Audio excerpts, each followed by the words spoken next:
They told you to fear your own power, and you believed them. From the moment you felt the first flicker of desire, the world began shaping your relationship to it. They wrapped it in shame, called it dangerous, dirty, sinful. They whispered that your impulses were a problem to be controlled, not a force to be understood.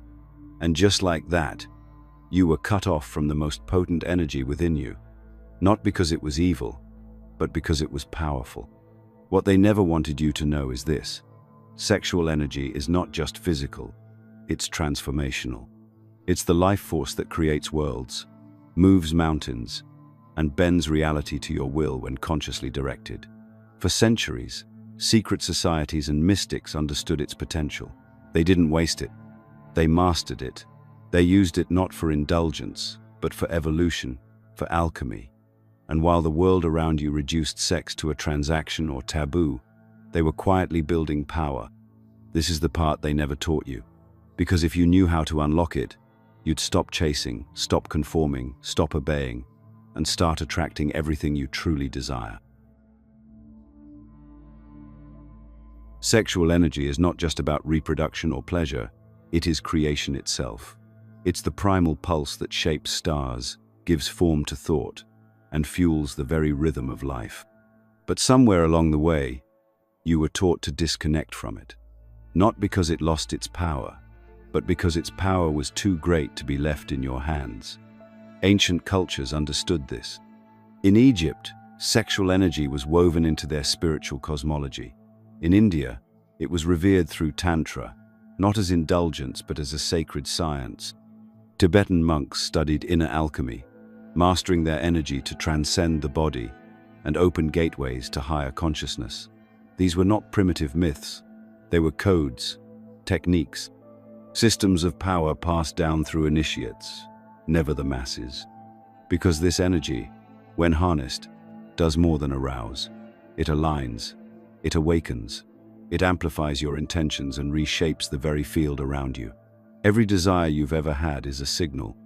But without mastery, that signal gets scattered, confused by shame, blocked by guilt, and lost in the noise of modern life. When refined, though, sexual energy becomes a focused beam, a magnet drawing to you experiences, people, and opportunities that mirror the power you're finally ready to own. But here's the problem. The institutions that shaped your upbringing never wanted you to discover this. Colonial systems and religious authorities didn't just strip indigenous people of their land. They stripped them of their sacred knowledge. They replaced sacred union with sin, eroticism with evil, sensuality with shame.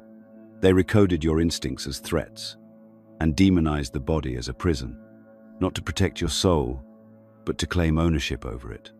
And that same programming still echoes in classrooms, pulpits, films, and family dinners today. You've inherited a lineage of fear around the very energy that was meant to empower you.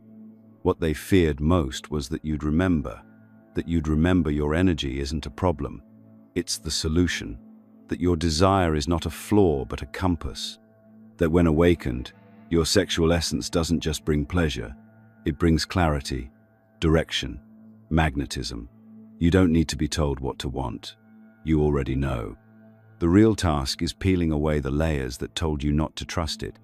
Some truths are too ancient and too dangerous to fully share here. That's why we created Insights Academy, a free newsletter where we reveal what can't be said on YouTube. Join now via the link below and receive a free digital copy of the Kybalion, limited time only. Modern science is slowly catching up to what the ancients whispered in temples and carved into stone. Quantum physics shows us that everything is vibration. Neuroscience confirms that thought paired with emotion rewires the brain. And biochemistry tells us that sexual energy alters your hormonal and energetic blueprint. What you feel in moments of desire isn't just pleasure. It's a surge of raw creative intelligence, waiting for instruction. And yet most people waste it, dissipate it, or bury it under years of unresolved shame. Sexual energy wants to rise. That's its nature. Left unconscious, it feeds addictions and patterns that drain you. But when consciously directed, it becomes a current you can ride toward healing, alignment, and manifestation. The ancients didn't worship the body for its beauty. They revered it as a vessel of power. Orgasm was never the end. It was the beginning, a portal, a transformation, a moment when the veil thins and the subconscious becomes malleable. That's when you imprint the future you desire into your being, not with force, but with frequency. They told you to suppress it, to be ashamed of it, to disconnect from it. But what if the very thing you've been taught to hide is the exact force that could bring everything you seek? Your evolution doesn't begin when you fix yourself. It begins when you reclaim what they told you to fear, not with lust, but with reverence, not with secrecy, but with sovereignty. The energy has always been there. You've just never been shown how to use it, until now. Most people never learn to work with their energy. They either suppress it in guilt or indulge it in distraction, never realizing that both routes lead to the same destination: powerlessness. You've been conditioned to think sexual energy is either something to fear or something to consume, but never something to master. That's not an accident, because mastery leads to autonomy, and autonomy is the enemy of control. But here's the secret the mystics knew. Your sexual energy isn't something you escape, it's something you transform. Alchemy was never just about turning metal into gold. It was always a metaphor for inner transformation. The alchemists weren't trying to manipulate matter. They were learning to purify mind, body, and spirit, until the dense became divine. And nowhere is this more literal than with sexual energy. When left unconscious, it keeps you locked in loops of craving and emptiness. But when refined, through breath, awareness, and intention, it becomes pure fuel for manifestation, healing, and creation. This is where the true work begins. Because if you're like most, you've inherited a fractured relationship with your own energy. You've been taught to chase release, to measure pleasure in seconds, and to keep your focus external, on bodies, fantasies, images, outcomes. But alchemy is an internal process. It starts with reclaiming the root of your desire, not as lust, but as life force. The goal isn't to resist the energy, it's to ride it, to direct it like a stream, guiding it through your system to nourish every part of you. This is what ancient Taoists called the microcosmic orbit, what Tantrikas saw as the union of Shiva and Shakti within. It's about moving energy through the body, rather than letting it stagnate or escape. You do this not through force, but through presence. Breath becomes the bridge. Awareness becomes the container. You start by observing your urges instead of reacting to them, not judging, not suppressing, just witnessing. You learn that every pulse of desire is a messenger, not a demand. And when you stop leaking energy through unconscious reactions, you begin to gather power. What once drained you now feeds you. What once distracted you now sharpens your clarity. This is transmutation in action. You're no longer a consumer of energy. You become its conductor. The benefits are immediate and far-reaching. Mental fog lifts, confidence deepens, emotional stability returns. You find yourself less reactive, more magnetic. People feel the difference, even if they can't explain it. You carry yourself differently. Your presence becomes undeniable, not because you're louder, but because you're aligned. And what happens when you're aligned? You attract, not through manipulation or effort, but through resonance. Like frequencies draw each other in. That's not philosophy, it's physics. This is the power that's been hidden from you, not by accident, but by design. A society built on consumption needs you disempowered, distracted, and disconnected from your source. But when you return to it, when you remember that your energy is not a problem but a portal, the game changes. You stop chasing success, pleasure, validation. You start embodying it. And from that place, you don't just get what you want. You draw in what aligns with your highest path. You become the magnet, the source, the alchemist. You were never meant to understand the power of your own desire.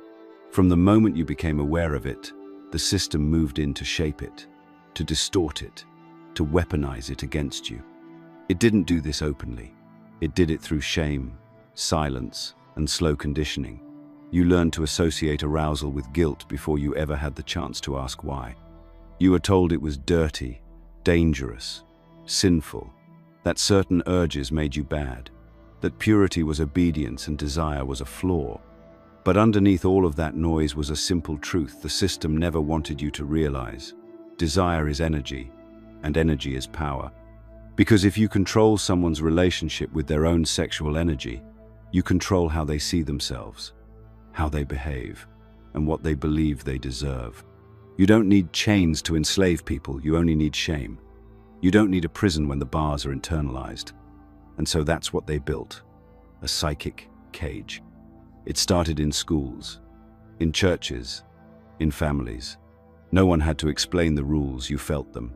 You were praised for hiding, punished for expressing. You were taught to laugh off your instincts, to keep them private, to disconnect from the very force that made you alive. And then they gave you a substitute: pornography, instant gratification with no soul, hypersexualized media, endless stimulation with no intimacy. Over time, you stopped seeing sexuality as sacred and started seeing it as a spectacle, something external, something to consume, something that had nothing to do with you, your body, your energy, your truth. The system created the wound, then sold you the drug. And just like that, your creative force was hijacked, spent, scattered, diminished. But this was never about sex. It was always about power. They sold you a story that made you forget who you are. Because if you remembered, you'd stop living from fear. You'd stop obeying. You'd stop settling. You'd begin to radiate the kind of presence that can't be controlled. That kind of presence doesn't just shift rooms, it shifts realities. It terrifies systems built on passivity. That's why they had to get to you early. That's why they had to rewrite your instincts as something to overcome. Look around. Society still runs on sexual distortion. Corporations exploit it to sell products. Religions suppress it to maintain moral authority. Governments distract you with it while making decisions behind closed doors. Everyone profits off your disconnection. Everyone, except you. Because while you're caught in the loop of shame and stimulation, you can't harness the energy that's meant to fuel your transformation. But here's the truth: they never wanted circulating. That energy never left you. It's still there, dormant, but alive, waiting to be reclaimed. It's not dirty. It's not shameful. It's sacred. And the moment you stop seeing it through their lens is the moment you start to see clearly. The programming isn't just in your thoughts, it's in your nervous system. Your body remembers what your mind has been trained to forget. The tightness in your chest, the guilt in your stomach, the hesitation in your voice. It's not weakness, it's conditioning. When you begin to unlearn that shame, everything changes. The static clears, the magnetism returns. You no longer carry yourself like someone with something to hide. You move like someone with something to share. Your energy becomes grounded, not scattered. Direct, not desperate. And people will feel that shift, even if they can't name it. Because the body speaks truth long before the mouth does.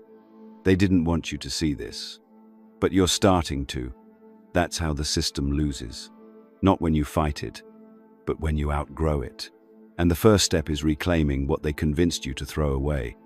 Your desire, your energy, your power. You don't attract what you want, you attract what you are. That's the truth buried beneath every surface-level law of attraction cliché that's been recycled, diluted, and sold back to you in bite-sized affirmations. But here's the missing link no one talks about. Manifestation is not just mental, it's energetic, it's embodied. And the most powerful energy you carry isn't in your thoughts, it's in your body. More specifically, in your sexual energy. This isn't about desire in the way you've been taught to understand it, something fleeting, indulgent, or tied only to lust. This is about the raw, undiluted frequency of life itself. Sexual energy is your generative power. It's the current that animates the body, moves emotion, and influences the electromagnetic field around you. It's not abstract, it's science. Every thought you think, And every feeling you feel emits a frequency. That frequency sends a signal. That signal draws experiences toward you that are in resonance with what you're broadcasting. And sexual energy, when consciously charged with intention, acts as an amplifier. Think of it like electricity. Most people light a candle when they could be powering a whole city. They wish, they hope, they visualize, but without energy behind it, those thoughts are just static. It's not enough to think about abundance if your nervous system is stuck in scarcity. It's not enough to chant affirmations if your energy is scattered, suppressed, or leaking out unconsciously. True manifestation happens when your entire system, mind, body, spirit, is in coherence. And that coherence is supercharged when your sexual energy is awakened and directed with purpose. This is why ancient practitioners place such importance on harnessing this force. In tantric rituals, they used sexual energy not for pleasure alone, but to shift states of consciousness. In Taoist practices, sexual vitality was seen as the fuel for physical regeneration and spiritual clarity. These weren't myths. They were technologies, systems that recognized the body as a vessel, the breath as a bridge, and orgasm as a moment when the veil between thought and reality grows thin. In those moments, when pleasure, presence, and focus align, you are imprinting your energy field with intention. That's when you plant seeds in the quantum field. That's when your thoughts become form. But it doesn't happen when you're chasing dopamine or using sex as a distraction. It happens when you treat your energy like currency, investing it in what truly matters. That's the difference between manifesting and daydreaming. One is passive, the other is activated. You become the frequency you want to experience. You stop visualizing and start becoming. You don't beg the universe to deliver. You tune yourself to the reality where it's already done, and your energy does the rest. This is what the modern world gets so wrong. They either ignore sexual energy entirely or reduce it to mechanical release. But true manifestation requires more than visualization boards and high vibes. It requires embodiment. When your intention lives in your mind, it's a concept. When it moves through your sexual energy, it becomes a magnetic command. You were never taught this because they didn't want you to be powerful. Power doesn't need permission. It doesn't obey. It doesn't conform.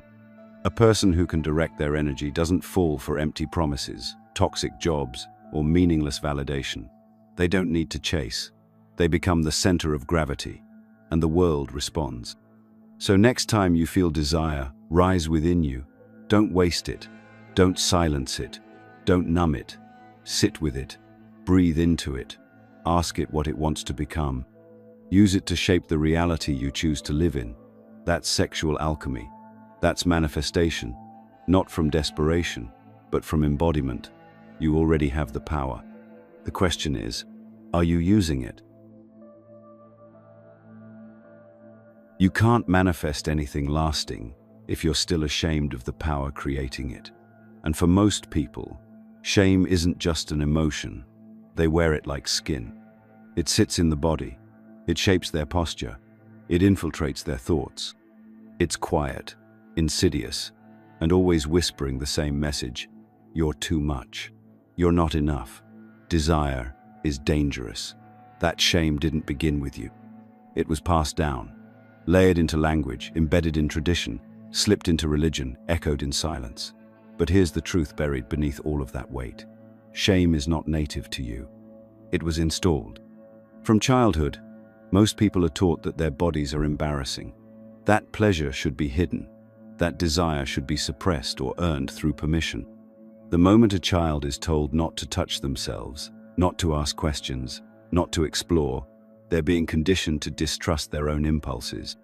Not because those impulses are wrong, but because someone else decided control was more important than connection. That pattern doesn't disappear with age, it evolves. Guilt becomes the default. Judgment becomes internalized. And over time, you stop needing anyone to police you because you start policing yourself. But the body remembers. Long after your mind forgets the stories, your nervous system still holds the signals. That tightening in your stomach, the hesitation before speaking your truth, the pull to hide when someone gets too close, It's all stored shame, and if you never examine it, it runs the show.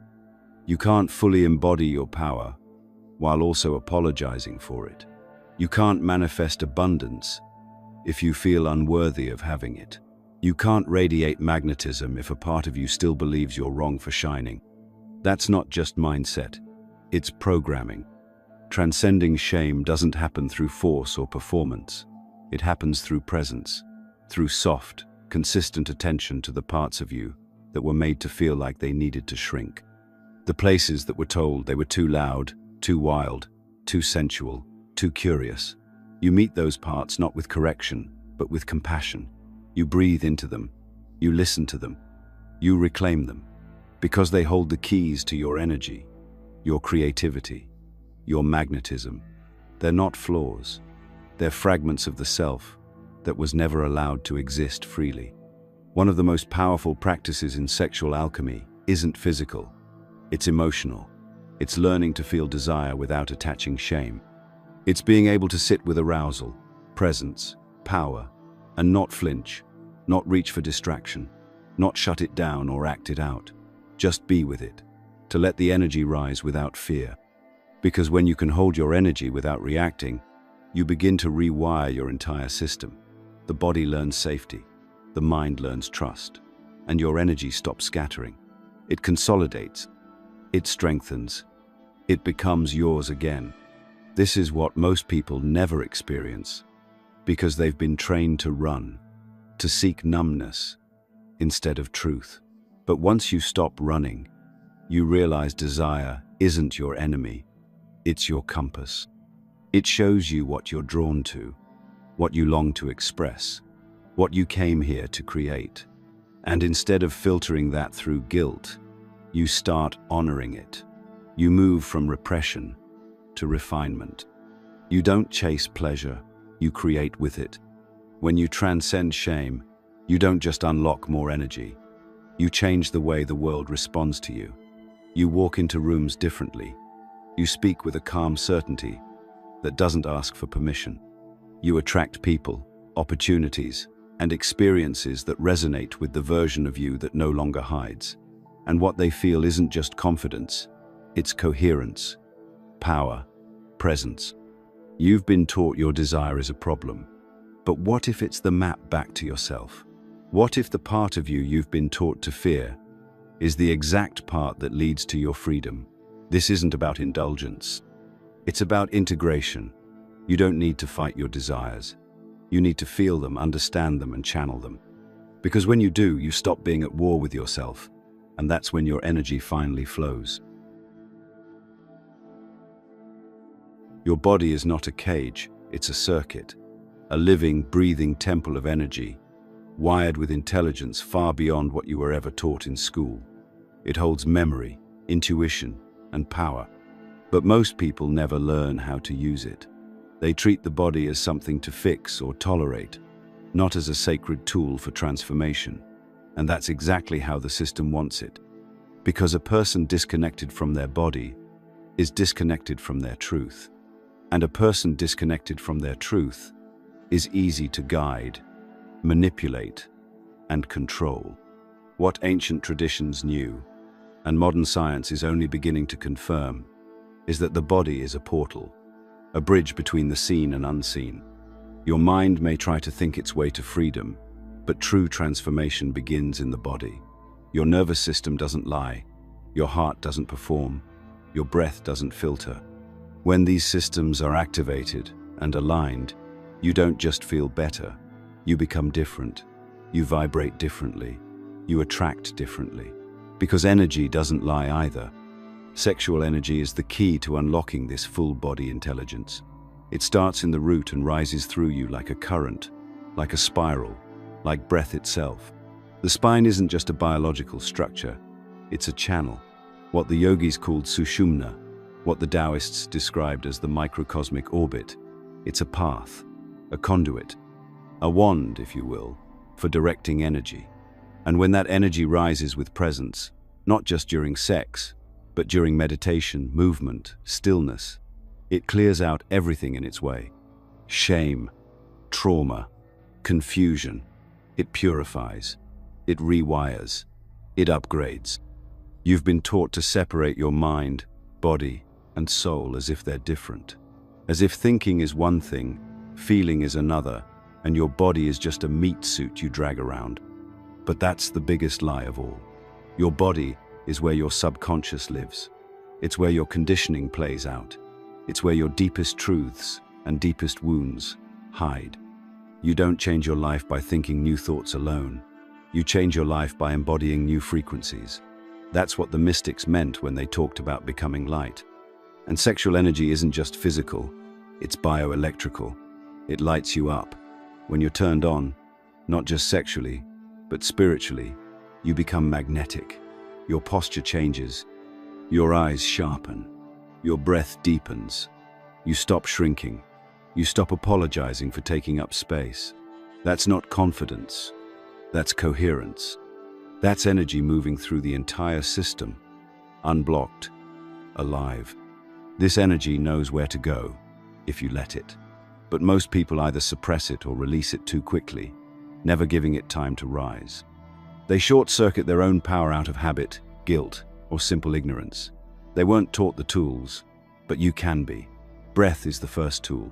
Intention is the second. Presence is the third. With those alone, you can begin to shift your inner world in real time. This is what the ancients practiced for decades. This is what modern seekers are rediscovering. Not because it's trendy, but because it works. And when this energy moves, it doesn't just change you internally, it changes your life externally. You attract different people. You speak with greater clarity. You become more decisive. You access altered states of consciousness not through substances, but through the very biology you were born with. You stop needing to escape the body and start realizing it's the very tool that sets you free. The mind-body-soul system is not a poetic metaphor. It's a literal operating system, and sexual energy is the core processor. Once you awaken it, you don't go back to sleep. You can't. Because now you feel what was always there, waiting beneath the numbness. Not lust, not fantasy, but truth, power, purpose. It's not about being sexual. It's about being alive, fully, unapologetically, visibly.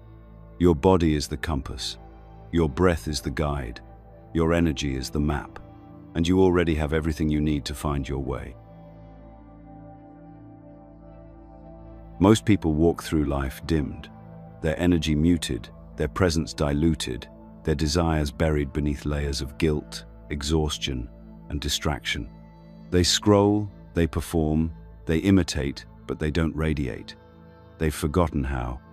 Not because they're lazy or broken, but because the world has conditioned them to trade authenticity for acceptance, power for predictability, magnetism for safety, and it works. A numbed population is easier to sell to, easier to manage, easier to keep small. But the truth is, every human being emits a frequency. You are a transmitter. You are a signal. And sexual energy, when reclaimed and refined, is what makes your signal sharp, clear, and impossible to ignore. It's not about looks. It's not about charm. It's not about playing some game of seduction. True magnetism isn't performative. It's energetic. It's what happens when you are fully present in your body, aligned with your truth, and unashamed of your power. You've felt it before. Those rare moments when someone enters a room and everyone notices, without them saying a word. It's not about how they look. It's how they feel. It's how comfortable they are in their own skin. It's how grounded they are in their own energy. That kind of presence isn't an accident. It's cultivated. It's the byproduct of someone who stopped leaking their power and started living from the core. Reclaiming your magnetism means unlearning what made you numb. It means noticing where you've been disconnected from your body, your breath, your desire. It means taking responsibility for how you show up, not in a performative way, but in a deeply embodied one. You begin to treat your energy like a sacred resource. You start saying no to what drains you, even when it's convenient. You stop chasing external validation and start cultivating internal coherence. And slowly, you start to shine in a way that doesn't fade when the lights go off. Sexual alchemy isn't about becoming someone else. It's about becoming more of you, the unfiltered, unashamed, radiant version of you that the world tried to bury. The version that speaks with clarity, moves with intention, and attracts with ease, not through force, but through frequency. You don't have to beg for love, or attention, or opportunities when your energy speaks before you do. You don't need gimmicks or games. You just need presence, truth, alignment. And in a world that's built to distract you, your undivided presence is a radical act. Your full embodiment is a rebellion. Your magnetism, when activated, becomes contagious. It reminds others of what they've forgotten in themselves. You become a walking permission slip, not by preaching, but simply by being. And that's what makes it so powerful. The system can't profit from someone who isn't seeking outside what they've already reclaimed within. The more you refine your energy, the less you tolerate what insults it. That's the shift. You stop bending yourself to fit into spaces that weren't built for you. You start creating your own field, and everything that resonates with your frequency begins to find you. You move from being a consumer of life to being the signal life responds to. And that shift changes everything. Reclaiming your magnetism is not about perfection. It's not about being the loudest, the boldest, or the most enlightened person in the room. It's about coherence. When your thoughts, your words, your actions, and your energy are in alignment, people feel it. They trust it. They're drawn to it. And the best part? You're no longer performing. You're simply radiating who you already are. You live in a world that teaches you to blend in, but you weren't born to be invisible. Your power isn't something you have to earn, it's something you have to remember. And once you do, you become magnetic. Not because you're trying to be, but because you finally are. Sexual energy doesn't belong in a box. It was never meant to stay confined to the bedroom or reduced to a brief moment of pleasure. It's not just for intimacy, it's for everything. This energy is the root of creation, the engine of your vitality, and the battery behind your purpose. When properly understood, it fuels more than just your body. It powers your entire life. Your relationships, your focus, your creativity, your voice. Each one rises or falls depending on the quality of energy you're holding. And yet, no one ever told you that you could build your reality with it. Because when you start applying sexual alchemy to your daily life, everything changes. Work no longer feels like survival. It becomes expression. Conversations no longer feel transactional. They become magnetic. Movement, even in the mundane, carries a different weight. It's not about rushing or producing. It's about presence, intent, resonance. The more aligned you are with your energy, the more deliberate your life becomes. You're not chasing success to feel powerful. You're operating from power already. And success becomes the natural consequence of that state. This isn't philosophy. It's lived experience.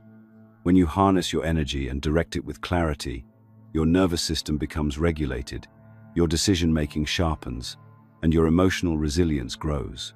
You become less reactive and more intuitive, less scattered, more sovereign. You begin to organize your life not around tasks or checklists, but around your own rhythm, your own inner signal. And from that place, your actions carry more weight. Your voice cuts through noise. Your presence draws attention without needing to ask for it. Sexual alchemy trains you to move from the inside out. It dissolves the old paradigm of effort-based living and invites a new way of being, one where energy is prioritized over appearances, truth over performance, frequency over force. And when you live like that, you start building a reality that's not only sustainable, but sacred. You stop compromising your essence for validation. You stop giving your time to things that dull your spirit. You stop tolerating anything that asks you to dim your light. And in return, life starts meeting you with experiences that reflect who you've become. This is where the alchemy becomes real. Because now it's not just about knowing your power, it's about living it. With every decision, every boundary, every moment of stillness, you are casting a new spell into your reality. You're not waiting for permission or hoping for change. You're architecting your own frequency. And the more consistent that becomes, the more stable your external world becomes. You stop needing control because you are the current. If you've made it this far, you already feel the shift. But without taking action, this power fades. Subscribe to Insights Academy. It's free. And get the Kybalion ebook while it's still available. Don't get left behind. This moment isn't just a turning point. It's a choice. You can go back to the familiar patterns, the distractions, the diluted version of yourself that always played it safe. Or you can step fully into the life your energy has been trying to build for you all along. The life where you don't shrink to fit, but expand to lead. Where your boundaries don't isolate you, they protect your signal. Where your presence doesn't compete, it commands.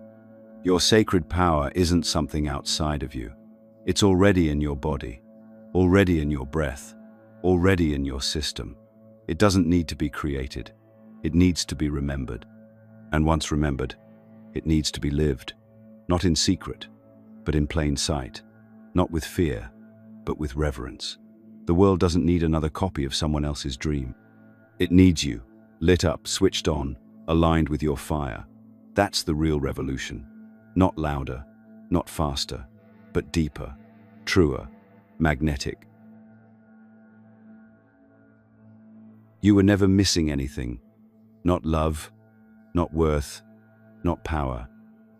It was all there, waiting beneath the noise. The world told you to look outside, toward approval, status, performance, consumption. But what you were really searching for was always within you. Hidden, not because it was weak, but because it was sacred. And sacred things are often veiled, not for secrecy, but for protection.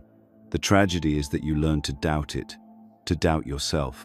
You were trained to distrust the very force that makes you magnetic, alive, creative, and whole. But something in you resisted, that quiet knowing, that gut feeling, that inner fire that never fully went out. That's what brought you here. That's what's waking up now.